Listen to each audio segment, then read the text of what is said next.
ஓம் சாந்தி.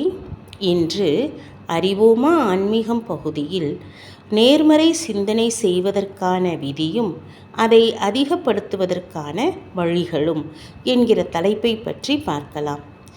கண்களால் பார்க்கின்ற காட்சிகளும் காதுகளால் சேகரிக்கப்படுகின்ற தகவல்களும் நமது எண்ணங்களுக்கு ஆதாரமாக விளங்குகின்றன. அவை நமக்குள்ளே நேர்மறை மற்றும் எதிர்மறை என்று இருவகையான எண்ணங்களை உற்பத்தி செய்கின்றன. நமது எண்ணங்களை நேர்மறையாக ஆக்கிக் கொள்வதற்கு முதலில் நல்ல தகவல்களை மனதிற்கு கொடுக்க வேண்டும். தினமும் காலையில் முதல் வேளையாக மனதிற்கு உற்சாகம் கொடுக்கின்ற நல்ல விஷயங்களை கேட்க வேண்டும் அல்லது படிக்க வேண்டும். அந்த விஷயங்களை நாள் முழுவதும் புத்தியில் சிந்தனையில் கொண்டு வர வேண்டும். சிந்தனையில் இருக்கின்றது எதுவோ அதுவே வார்த்தையிலும் செயலிலும் வரும். சிந்தனையில் கொண்டு வந்து செயல்படுத்துகின்ற அந்த நல்ல கருத்து இரத்தினத்திற்கு ஒப்பாக மதிப்பு நிறைந்ததாக ஆகிவிடுகிறது.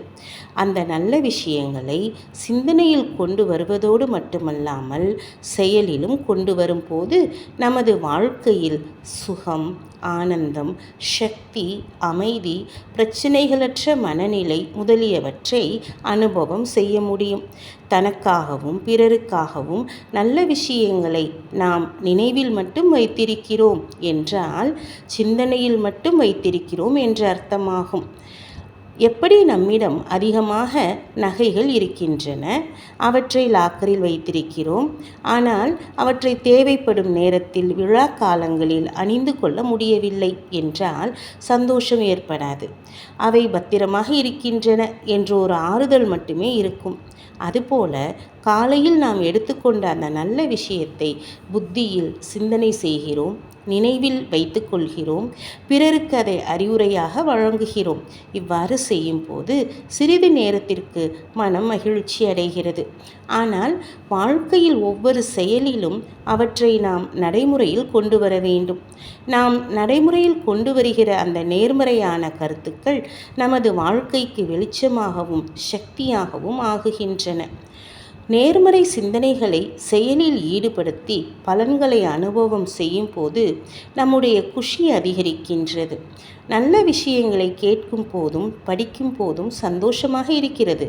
ஆனால் அந்த சந்தோஷம் நிரந்தரமாக இருப்பது கிடையாது.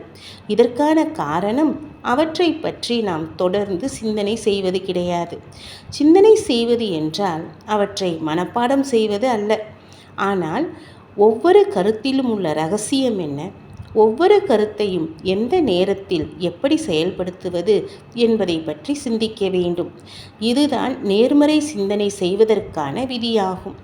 சிந்தனை செய்ததை நடைமுறையில் கொண்டு வருவதுதான் அவற்றை அதிகரிப்பதற்கான வழியாகும். ஓம் சாந்தி.